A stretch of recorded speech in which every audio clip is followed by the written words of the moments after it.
men's basketball tournament. They crushed the NU Bulldogs yesterday at the Smart Araneta Coliseum 89-62. UP came out guns a-blazing from the start and continued their dominance until the end. Mark Belmonte led UP to victory with 14 points on 6 of 7 shooting from the field. Before this, the UE Red Warriors finally snatched their first win this season after stunning FEU Tamaraos 56-51. Ethan Galang and Gerard Wilson led UE by contributing 10 points each. But it was Galang's two crucial three-pointers that sealed UE's victory. Ayan, so congratulations sa UE, it's their first... 3-0. UP ang 3-0. UP is 3-0, so undefeated sila. So UE is what? First win? First win, oo. So Ilan they're talo already nila? 1-2. 1-2, so UP is 3-0. Oy, Lasal is also 3-0. Yan. Lasal ka ba? Of course. Lasal ako. So the last remaining two teams po sa UAP na 3-0 is UP and Lasal. And DLSU. And it's exciting, di ba? Kasi sila rin yung nagharap sa finals last season. So ano kaya? Repeat ka? Oo, we were counting on another finals rematch between UP and Lasal. Ako UP eh. So, UP. Ako Lasal. But kasi baka final season na ni Kiambao eh. Oh, yes. So one for the road. One for the road. All right. All right, next in our countdown is the weather.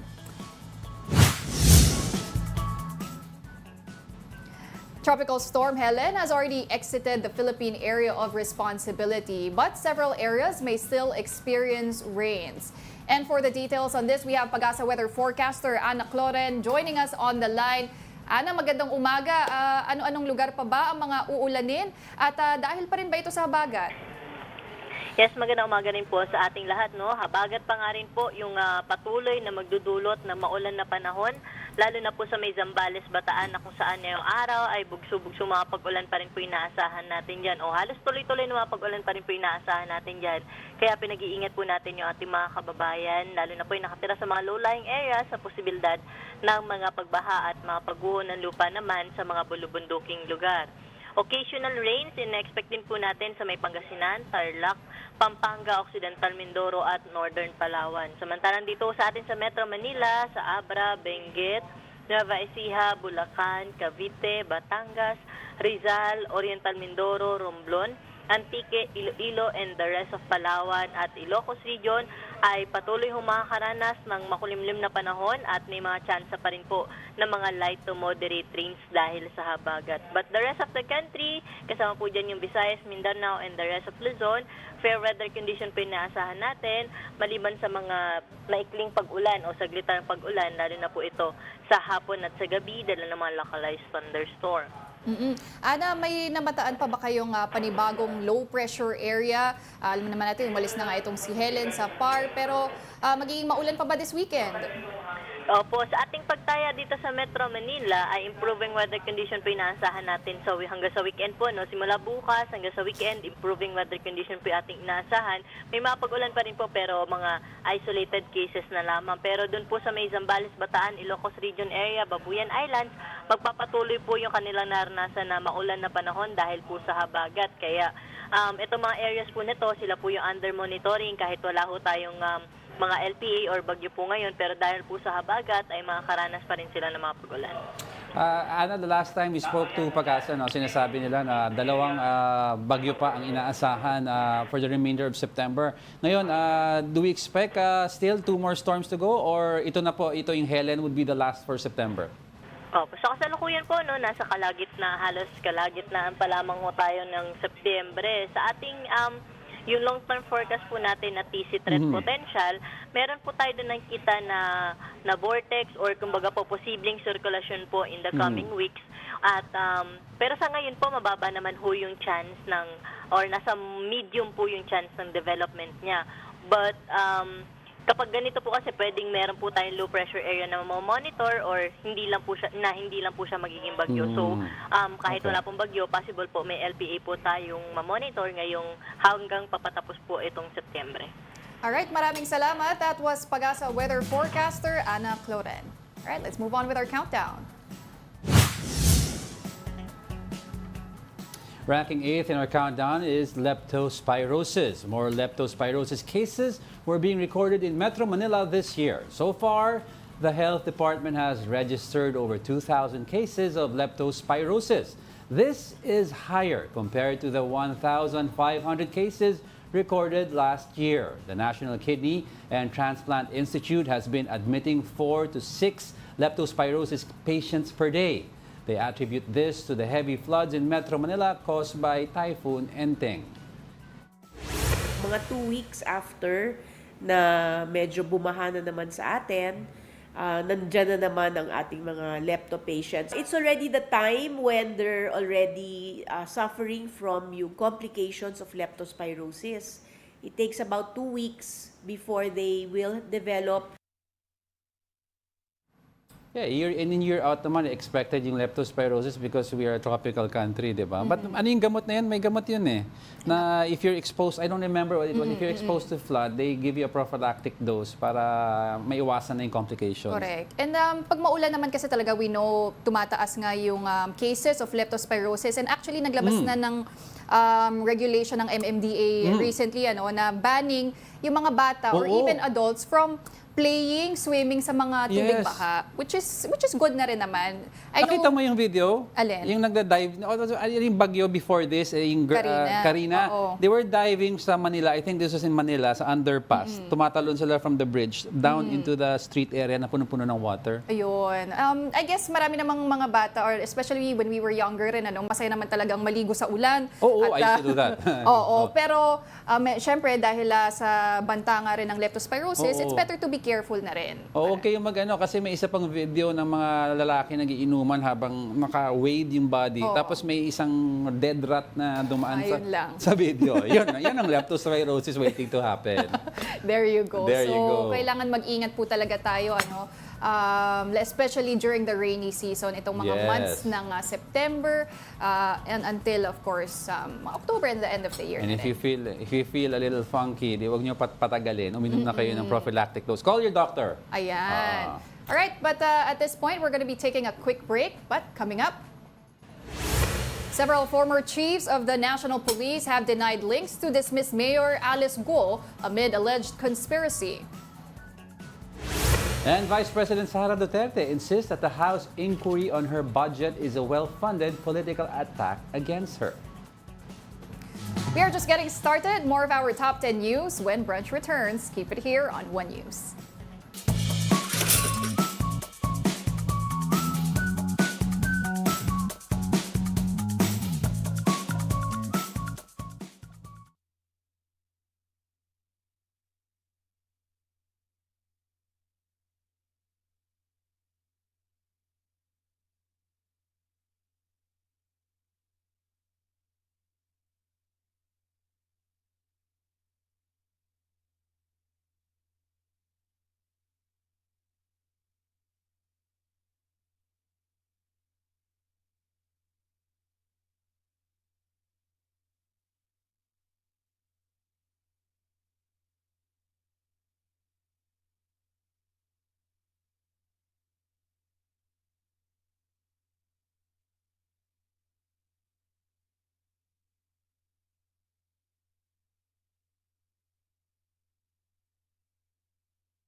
Alright, good morning and welcome back. You're still watching Brunch here on One News. Yeah, good morning sa mga ka-brunchies natin.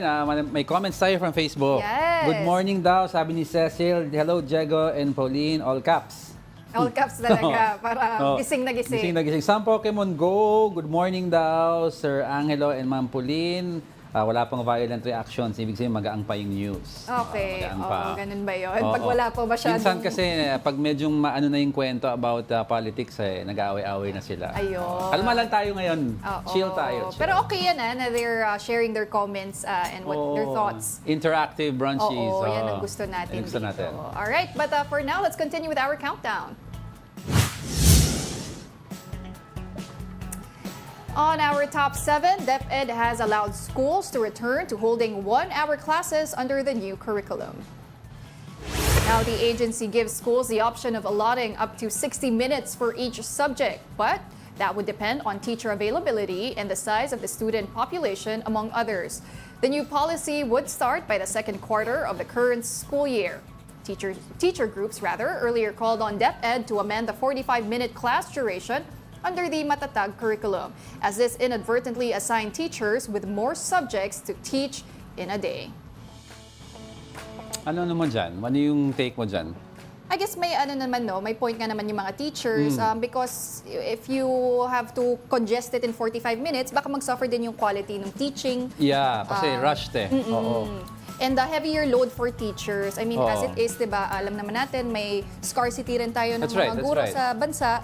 And they're taking a lot of classes and a lot of load as it is. Oo, kasi back in the day, kasi no 80s, 90s, I remember 45 minutes yan. And that each teacher would teach about 8 to 12 subjects per day. Ang nagiging problem daw ngayon kasi, you have teachers, for example, English teacher would teach math. Hindi niya forte because of the lack of teachers.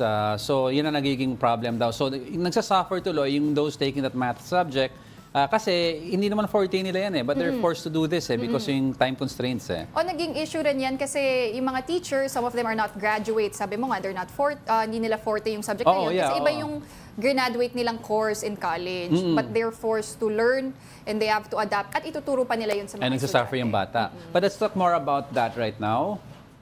We are joined by Teachers Dignity Coalition Chairperson, Sir Benjo Osas, who is joining us now on the line. Sir, magandang umaga po. Yes, good morning, Ms. Pauline and Sir Angelo. Magandang umaga po. Okay, Sir Benjo, any comment po on the latest directive from DepEd na ibabalik na po ang mga klase sa isang oras? Well, of course, kami po ginawang consultation ng Department of Education. We raised matter po directly to the Office of the Secretary. Nagpadala po kami ng mga position paper at even petitions po coming from our members stateside. And syempre, we are grateful that the Secretary po listened to us and called for a consultation meeting with all the stakeholders in the Department of Education, not just teachers, even subsuperintendents, school officials, and of course, our principals na nasa ground. Tungkol po doon, by the way, ang sinasabi po dito ay hindi naman talaga 1 hour. Hindi binigyan po ng flexibility yung ating mga eskwelahan. And if sa tingin ng ating mga paaralan ay kailangan pwede yung 1 hour ay this now will be allowed. Unlike prior to this, the original memo, that number 10, talagang 45 minutes, dinagay nila lahat ng subject na 45 minutes. But now, hindi na po. Pwede na pong 1 hour. Pwede pa rin naman 45 minutes, depending on the in the school po. Pero Benjo, hindi ba ito parang a temporary fix for the issue? Kasi if you next year, you'll have more students coming in, so meaning lalaki po ang class size. So ang magiging issue is not really the length of the class anymore, but the issue ang nakikita ng iba is yung ratio ng teacher to student. Hindi ba dapat we should also focus on long-term solutions like adding of classrooms, more teachers, better salaries? Yes, sir. Kaya nga we challenge the Department of Education and the entire government, for that matter, to to resolve the issues of education sector, no, especially in terms of response, no, doon sa strategic, no, na mga usapin po. Kasi mawawalan ng saysay lahat po, no, kapag hindi talaga natin na-resolve yung issue. Well, this is just actually a manifestation of a much larger problem, no, especially in terms of teacher, no, teacher to student station, no, yung decongestion po natin, no, dapat, no, yun ang dapat ayusin natin, no, sa ating mga pahanan. Kasi ang pinakamalaki namin problema, pag pumasok tayo sa classroom, ano po, no? Of course, we're talking about the classroom situation. Yeah. Pag isa sa pinakamalaki naming problema, yung dami ng mga bata. Ang dami talagang mga bata natin, no? At well, officially, yung class size natin, mataas talaga, no? Yeah. 1:45. Medyo hindi ito maayos, hindi ito maganda, no? Para po sa pag-aaral ng ating mga bata. And some other issues, especially in terms of resources, no? Yan naman talaga ang problema natin ever since. Sir, nabanggit nyo nga, no, it's up to sa discretion na nga po ng school officials kung they will offer the 45 minutes or 1-hour class. Pero sir, in your opinion, alin po bang mga subjects ang kinakailangan maging isang oras yung haba as compared dun sa mga 45 minutes? Or kailangan across the board po ba ito? Even yung DepEd po, hindi naman niya ginawa across the board, no? In-identify niya lang yung mga core subjects, no? Yung mathematics, English, science, no? And GMRC, kasi meron tayong batas, no? Na hindi dapat mas mababa yung oras sa GMRC or values education, no? Doon sa core subjects natin, no? Pero para sa amin, no? Dapat po, no? Bibigyan nga rin natin dapat ng primacy din itong social sciences subject o social studies subject, especially Philippine history, no, na tinanggal na nga sa high school, no, so dapat, no, implement sa curriculum. Ito yung isa dapat, no, implement the curriculum, I mean, ito dapat yung isa, no, sa dapat tutukan. Kasi nagkakaroon po dito talaga ng parang ng concept, no, na some subjects are more important than others. Diba? Parang, well, of course, no, pwede naman talagang ganyan, ano. Pero ang tinitignan namin dito, no, kaya yung ating gobyerno rin ay ganito yung ginawa, no, yung mga core subject na sinasabi. Kasi ito yung sinusunod ng PISA. Okay. No, but hindi naman tayo dapat fixated, no, doon sa PISA performance or PISA result, no. Ang importante talaga sa atin dapat, no, ay i-fix natin yung mga problema. Yung binabanggit kanina ni Sir Angelo, no? Yung mga problema dito. And everything follows. No? Yun po yung aming pagtingin po doon. Lastly, Benjo, I'd like to ask kasi another issue right now is we transferred yung schedule back to this yung school calendar, inusog natin sa rainy period. Kakasimula pa lang ng klase, nakailan class suspensions na tayo. And of course, every time you suspend, you're pushing back the schedule and naghahabol tayo. So, ano po ang comment nyo dito? And do you think magsasuffer din ng quality as among other things because of the number of days na nababawasan due to calamities? Yes, sir. No, meron tayong established rule, no, sa Department of Education, no, na hindi dapat pa 180, no, yung ating teaching and learning day. Okay. So ngayon, no, wala naman talaga sa batas, no. Pero ngayon, ang ginawa po natin sa DepEd, I think 174 is okay. Okay. At nabawasan na yan, sir. Tama ka, no, na ako tansya ko, no, in some areas, so ay may 2 weeks na, no, na nabawas, no. So may gano'n, no, hindi rin naman ito, ako nananatili kami naniniwala, no, na hindi rin naman mali, no, na igusog natin dun sa June to March, no, calendar dahil talagang problema natin yung init, no, kapag April na tayo, no. Tapos yung tag-ulan naman, alam mo yung tag-ulan kasi dati iniiwas natin yung di ba, sabi ng mga nagmamapalo-alas natin, no, dapat ay at least ang pasukan natin August, no. Ilang taon na tayo na nagpapasokan ng August, no, since 2020, no, of course 20 and 21 yun naman ay pandemic years, no. Pero ganito, ibig sabihin hindi na tayo makakaiwas sa malalakas na bagyo at ang pinakamalalakas na bagyo natin ay hindi naman dumating ng June at July. Yes. Kaya tama pa rin naman po ito. No? But then, of course, no, we really have to kumbaga, no, to set a policy talaga, no, na magsasabi, no, na hindi talaga dapat mabawasan to establish yung, let's say, 100 teaching Yeah, niya. At kung sakali, nagkakaroon na naman ng mga makeup activities po. Okay. At dahil mo talagang pag-usapan on this issue, no, Pauline? Alright, but with that, thank you very much for joining us. That was Teachers Dignity Coalition Chairperson, Benjo Osas. Alright, let's move on with our countdown.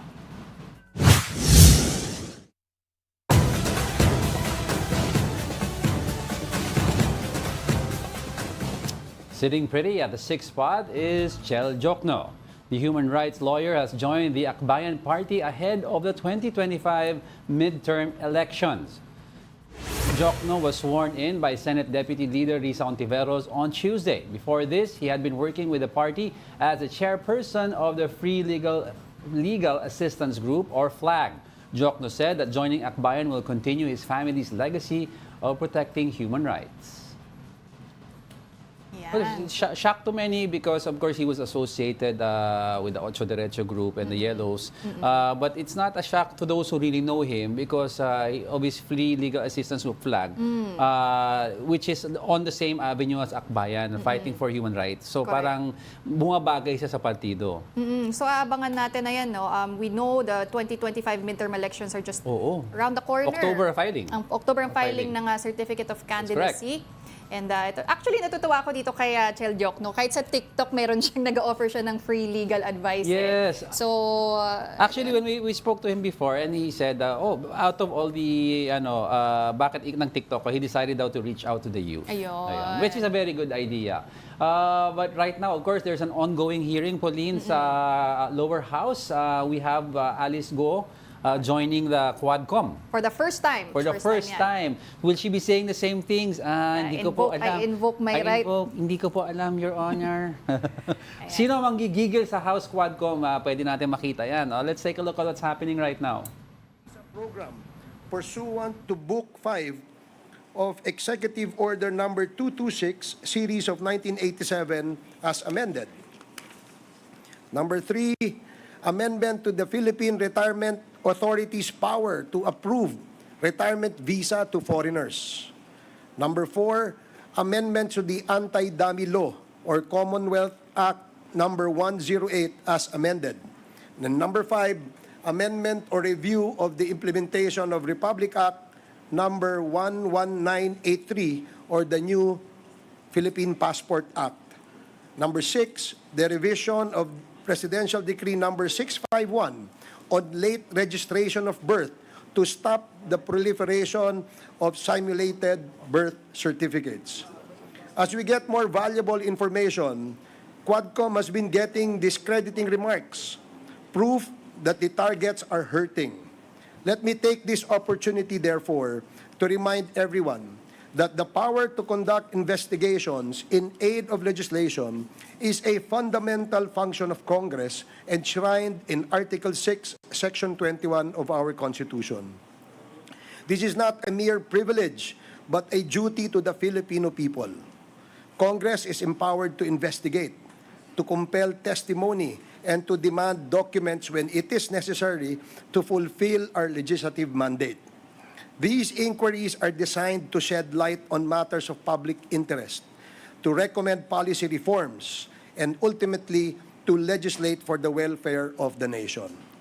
It is clear from both Precedent and the Constitution that this committee operates within the bounds of law. Contempt orders are not acts of overreach, but rather tools to ensure compliance with the legal and procedural obligations imposed on all citizens. Let me state unequivocally, this committee will not be deterred or undermined by baseless accusations of overreach or abuse of power. We have the authority, the responsibility, and the will to pursue this investigation to its rightful conclusion, regardless of any obstacle. As we move forward, I urge everyone involved, the witnesses, the resource persons, and public officials alike, to cooperate fully with this committee. The people of this country deserve nothing less than the truth. And let me assure you that this committee will not be swayed by threats or distractions. Our mission is to uncover the facts and to ensure that those responsible for any wrongdoing are held accountable. Together, we will continue this fight until we finally get to the bottom of these issues. Magandang umaga ho ulit sa ating mga kasama sa Kongreso at ang ating mga resource persons ngayong umaga. Okay. The next is to deliver his opening remarks is the Chair of the Committee on Public Order and Safety, Congressman Dan Fernandez. You are recognized. Thank you. Maraming po salamat. Magandang umaga po sa ating lahat. Today, as we embark on another day of hearing, discussing certain issues relating on illegal pogos that was eventually stopped by the government and no less than the President Ferdinand Bongbong Marcos. Still, we heard certain areas in our country that continually operating their illegal operations. As we are continuing to deliberate in this Quad Committee, these illegal operators operating their clandestine operations without haste.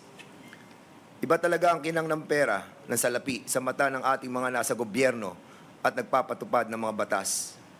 Nakakalungkot isipin na after the declaration of the President on the stoppage of this illegal pogo, meron pa rin na nahuli sa Cebu, sa Kawit, Cavite, at just recently sa Cagayan, which turned out na non-operation na, or maybe, just be notified of the impending raid of the PNP. Indeed, yung galamay ng sindikato dito sa operasyon ng Pogo ay di tumitigil. Bakit kaya? Napakahaba naman ata ng kanilang PC.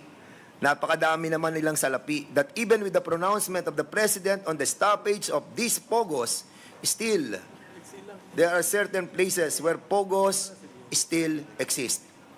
Hukayin po natin ang ugat ng lahat ng ito at saan sila kumukuha ng lakas ng loob upang ipagpatuloy ang mga illegal na operasyong ito.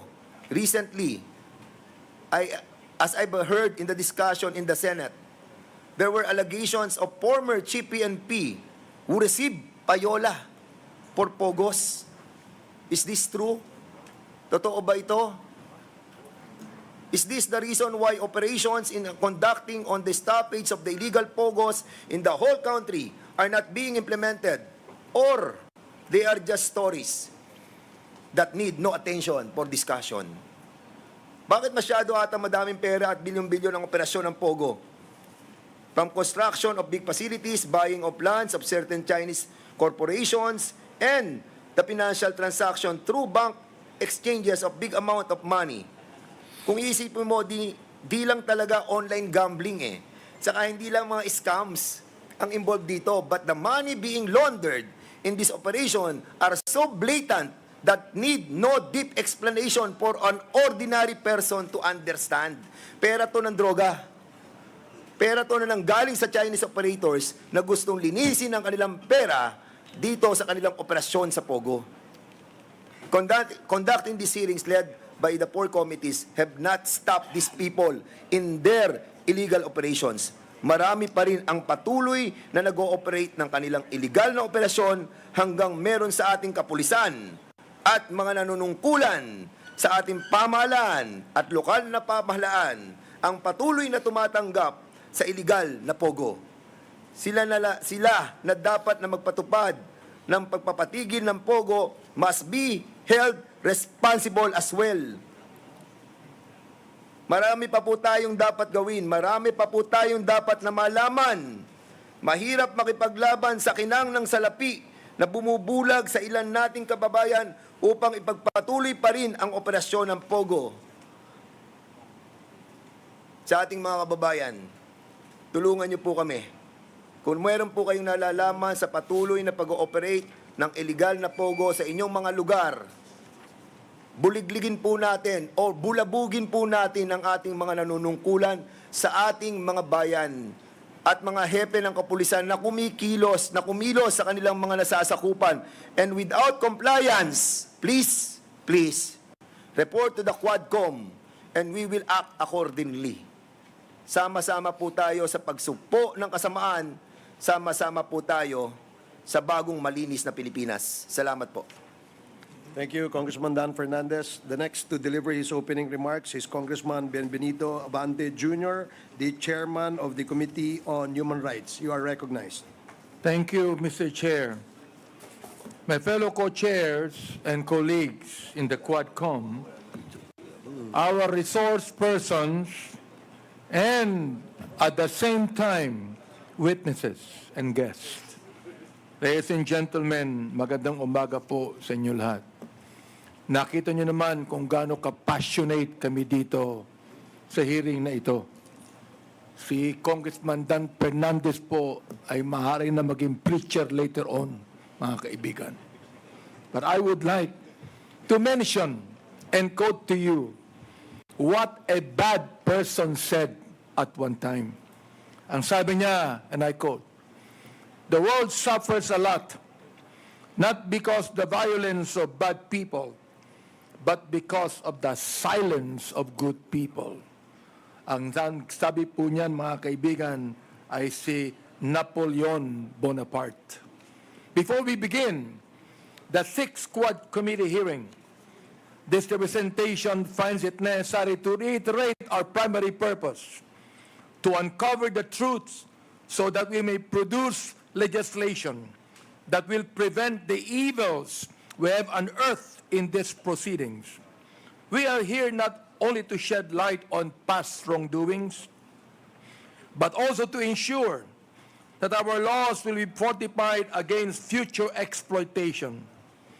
There's an old saying that I quote, "The devil is in the details," end of quote.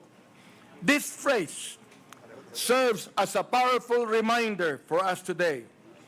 If we are to draft meaningful and effective laws, it is incumbent upon us to gather as many details as possible.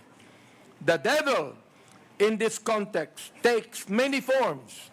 It exploits the loopholes in our laws, uses gambling as a front for illegal activities, and uses a war on illegal drugs to justify the killing of thousands of innocents. Our duty here as legislators and duty bearers is to gather every fine detail so that we can craft legislation that will not only close these loopholes but will also ensure that these evils can never take root again. In Ecclesiastes 12:14, it is written, and I quote, "For God shall bring every work into judgment with every secret thing." Oh, we just heard the opening statements of lawmakers. Ano? Ito si Dan Representative Dan Fernandez, si Benny Abante. Para po yan sa House Quad Committee Committee, hearing today. But while that's ongoing, balikan natin ang ating countdown dito sa brunch. Yes. Coming in at top 5. Ito po, former Budget Undersecretary Lloyd Christopher Lao was able to post bail after being arrested. Lao has been temporarily freed after posting a 90,000 peso bail. The tracker teams of the Criminal Investigation and Detection Group, or CIDG, caught Lao in Davao City yesterday. He is facing graft charges over the alleged illegal transfer of 41 billion pesos in public funds. It was allegedly used for the procurement of overpriced items from Pharmaly during the pandemic. Former Senator Richard Gordon, who headed the investigation on the matter, was dismayed after Lao was able to post bail. Nakakalungkot, medyo mababa masyado yung bail, 90,000. Dapat talaga, with all due respect to the ombudsman, ang final nila ay plunder. Ranking 4th in our countdown is about Pastor Apollo Kibuloy. The Philippine National Police, or PNP, is preparing to file charges against those who coddled the Kingdom of Jesus Christ leader. PNP has a list of individuals who helped Kibuloy to hide from authorities. They said some of these individuals are KOJC members.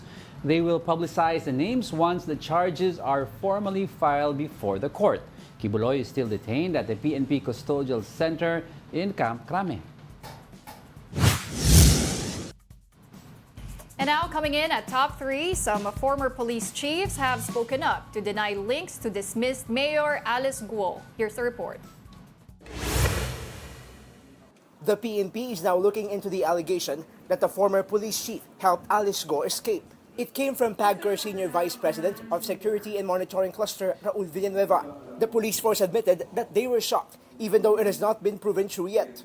Sinasabi naman niya, these are just rumors, but these are serious rumors involving a former chief PNP. So, we're talking about 24 names. So, kung mapapatunayan na mayroon siyang kinalaman dun sa sinasabing tumulong sa pagtakas and worse ay nakaka-receive ng monthly payola, then again, wala tayong palalagpasin dito at patatawakin. Sabi nga niya, no sacred cow, regardless kung sino ka pa. There are 29 police generals who became chief of the PNP, 5 of whom have already died.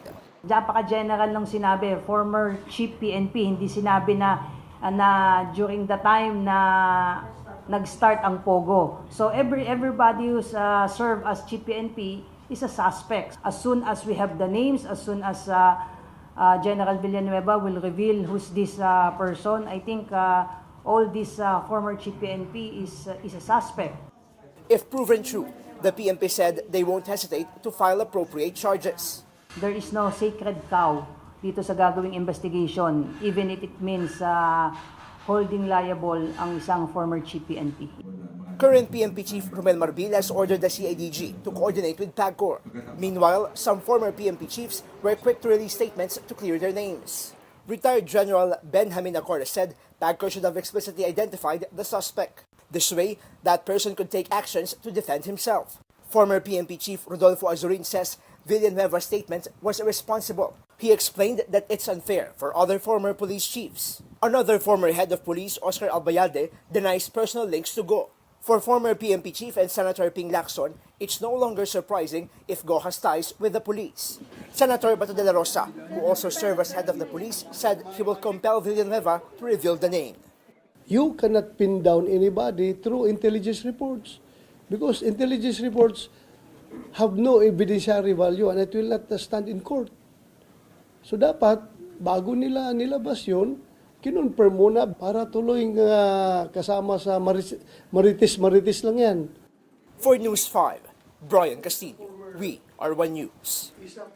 Nako, 29 PNP chiefs, 5 na namatay. Tama si Bato dyan, tama yung puro marites. Masabi ng sarsuela na yung nangyayari sa mga hearing natin. But, madami pa tayong pag-uusapan. Don't go away because we're not done yet. May 2 pa tayo at may special guest. Yun, Sino abangan ba natin special yan. guest? Aside from Pauline, sino pa? Abangan niyo po yan. Don't go away, don't go away.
Yan, time for our brunch break. Pangtanggal umay. Papalabas na sa September 30 sa TV5 ang programang Ang Himala ni Niño. Ito ang prequel sa hit TV show na Niña at Niño. Yan, dito po yan sa TV5, ano? Pero para malaman pa natin what this show is all about, kumustahin natin ang isa sa mga cast members nito. We are joined live here sa studio, ang gaganap bilang Batang Niño, no other than Zion Cruz. Good morning! Good morning! Good morning, Zion. Ito, bibida ka in this new teleserye, ano? How do you feel? Paano mo pinaghandaan yung show na to? Pinaghandaan po. Sa workshop po, nag-acting kami.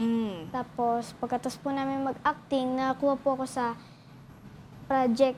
Tapos, ayun na po. Wow! Naging mahirap ba? Hindi. Yan Wow. na. Not bad for a 9-year-old, Gusto ko yung confidence Oo. ni Zion eh. Ano yung favorite part mo dito sa filming process nyo so far? Yung feeling ko po, Oo. masaya po. Masaya. Opo, kasi madali lang naman po ang lahat kasi masaya po ako nag-acting, shoot. So na-enjoy mo? Opo. So ano naman mga favorite moments mo habang nag-shooting ka? Madami bang food? Madami ka bang friends? Madami po. Sinong close mo sa show nyo ngayon? Si Joko po, si Joko, pwede na kaya Sige. spoil po. Sino ba? Si Joko po, si Butchoy, tas si Kring Kring. Ba? Friends ko sa shoot. Ayan. Pero ito, Zion, gaganapin mo nga yung role. Ikaw si Nino. Tama ba? Sa series na to.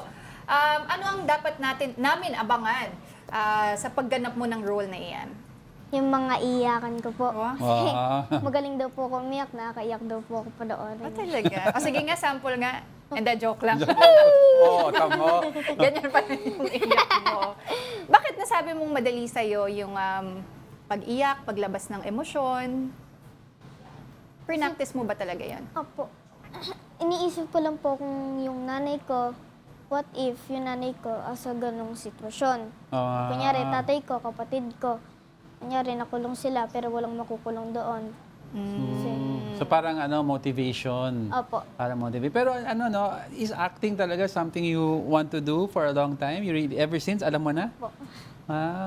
Baka may tips ka, Sir Diego, kay Zion. Yeah, Ito si Sir Diego, child star din po yan.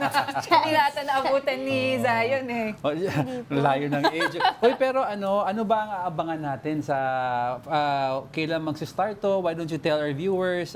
Mga excited na kasi sila. Sa September 30 po, malapit na. 11:15 a.m. po. Mula Lunes hanggang Biyernes. Ayan. Nagko-commercial ka ba dati? Parang bagay itong Paano ka ba na-discover, Zion? May pa-school contest po kami. Alam niyo po yung mga like para manalo. Yes, oo. May ganun po kami sa school. Tapos, may yung coach ko po, na nakita po yung post na yun. Tapos, in-stalk niya po account ko. Sinat niya po yung nanay ko, na akala niya nanay ko, pero tita ko po talaga. Oo. Tapos, bumisita po kami sa tita ko. Oo. Ayun po, may kinuwento po ng tita ko sa nanay ko, may nag-chat sa kanyang something na hindi niya kilala. Tapos, tinek po ng mama ko, tinignan niya po yung account, in-stalk po pabalik. Nakita niya po, parang talent manager po. Okay. Tapos, sabi po sa tita ko, isend mo yung ko para makausap ko. Tapos, kinausap na po. Tapos, ayun na po, na-discover na ako. Nag-workshop po. Kailan yan? Gano'n na katagal yan? Recently lang ba? Or March or February. so this year lang? Opo. Oo. Wow. Pero ang ganda ng eyes at color ng hair niya, ni Zion. Very nice. Parang bagay kay Ninyo, sa Oo, character yung kanyang niya. character. Pero ito, so Zion, ito na yung simulan ng career mo, no? And we wish you luck. Pero ano bang dream mo bilang isang artista? Gusto mo bang ituloy-tuloy yung career na yan? Gusto ko pong ituloy para makita ko si Kuya Piolo Pascual. Saka si Bossing. Tapos Si Bossing, Coco Martin. Si Coco Martin. Sila talaga yung mga idol mo. Ayan, parang Piolo, narinig mo. Puntahan mo na si parang Zion. New generation yan. Ayan. New generation. Alright, so at this point, baka gusto mong imbitahin. Once again, yeah. Oo, ating mga kapatid to watch ang Himala ni Niño. Panoorin niyo po ang Himala ni Ninyo malapit na sa TV5. Uy, There we go. so much energy. Taas ng energy. Maraming salamat, Zion Cruz, for joining us this morning. Ayun, mahaba pa ata araw mo, no? Ikot-ikot ka pa sa ibang shows. Pero thank you so much for joining us on Brunch this morning, Zion. All right, we'll be back with more stories after the break. Keep it here on One News.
Welcome back. You're still watching a brunch here on One News. Thank you mga kabrunchies for joining us on a Thursday, gloomy Thursday morning. Dumilim na sa labas. Dumilim na sa labas. But madaming pa tayong pag-uusapan, so let's get right to it.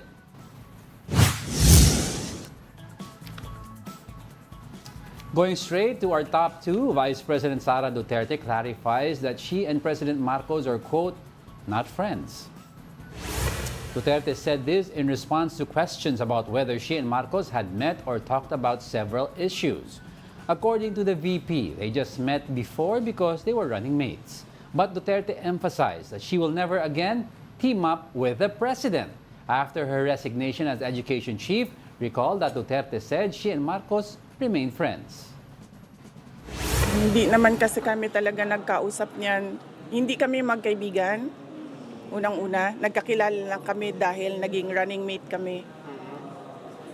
So, bago pa man kami naging running mates, hindi na kami nag-uusap. Nagkausap lang kami during campaign at dahil sa trabaho noon. She used the word never again. Oo. So, I guess... They're no longer friends. Pero which is so funny because they ran under the banner of Uniteam. Correct. Diba? So, and now, hindi kami talaga friends eh. So ano lang pala talaga yun. That was allegedly just for the elections. Yes. At it was purely as running mates. Pero marami nang nangyari this year para talagang hindi na maging united itong Uniteam na to. So, wala kasi silang platform to begin with. They just ran under the guise na magsama ang two different political factions and that's not sustainable. Correct. Earlier this year, kahit nung April, sinabi na rin ni First Lady Liza Araneta Marcos na bad shot na daw sa kanya si VP Sara.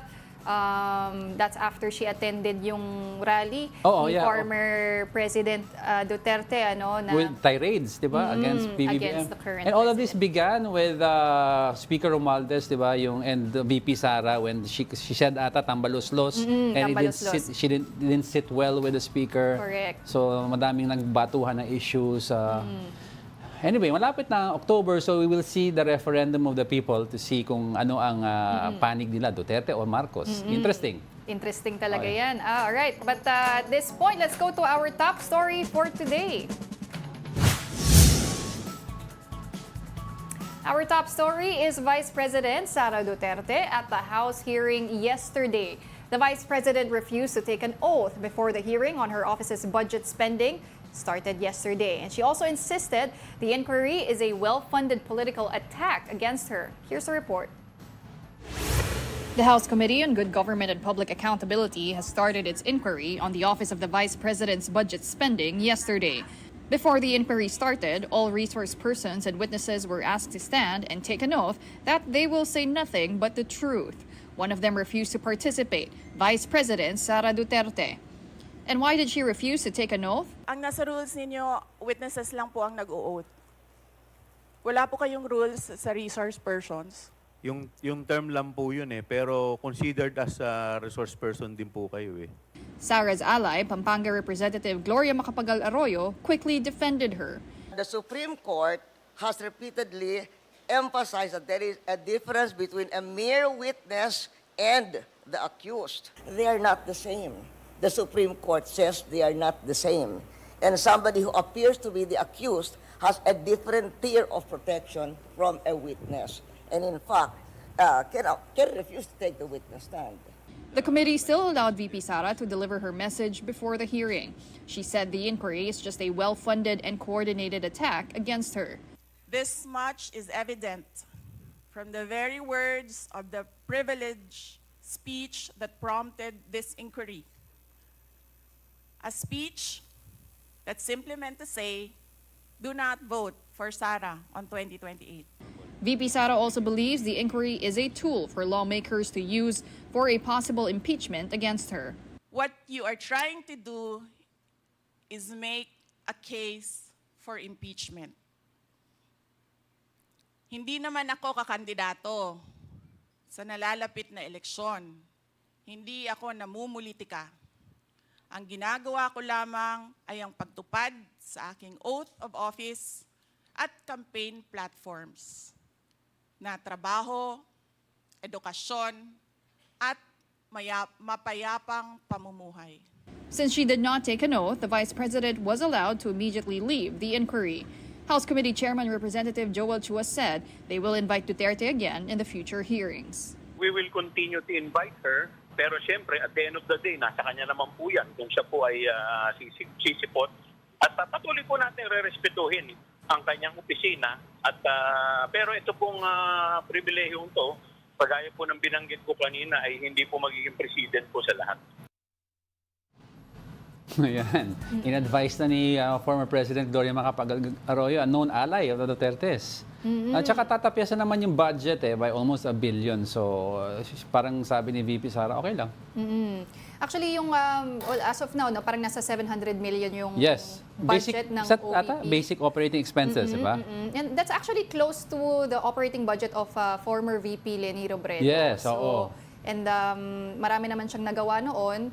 And pero ito si VP Sara Duterte said naman, with budget or not, tuloy pa rin na Tuloy pa yung operations nga ng Office of the Vice President. Parang sinabi lang ng Congress na parang bawasan na lang niya yung satellite offices and she can just maintain, like the former VP, a central office wherever that may be. Kasi medyo madami daw ang 13 ata ang satellite offices. Pero pagdating dyan sa usapan ng impeachment, lawmakers still maintain na wala naman daw silang naririnig na ganong mga usap-usapan. Hindi manggagaling daw sa kanila lower yun, house. if ever. It comes from an individual out of the house daw, if ever, but not sa kanila. Ayun. So, thank you, Paulina, for joining us on a Thursday. Ayan. She is not a Castro, remember? No, I'm not. Alright. Pero nakita ko yung tinag nga ako ni Ralph Pierce, one of your loyal viewers. Sabi niya, honorary brunchy na raw ako. Actually, you're the first one to replace Angel. So, thank you for that. On a gloomy Thursday pa. And before we go, I'd like to leave everyone with a quote, especially para kay PBBM at VP Sara. Never go to sleep with an angry heart, for you may wake up with regret. And that wraps up today's episode of Brunch. Join us again tomorrow or join Sir Diego tomorrow. I'm Pauline Verzosa sitting in for Angela Parang Lagusan tanda Castro. ako naman, may serve. And I'm Angelo Castro III. We are One News. All sides, all the time.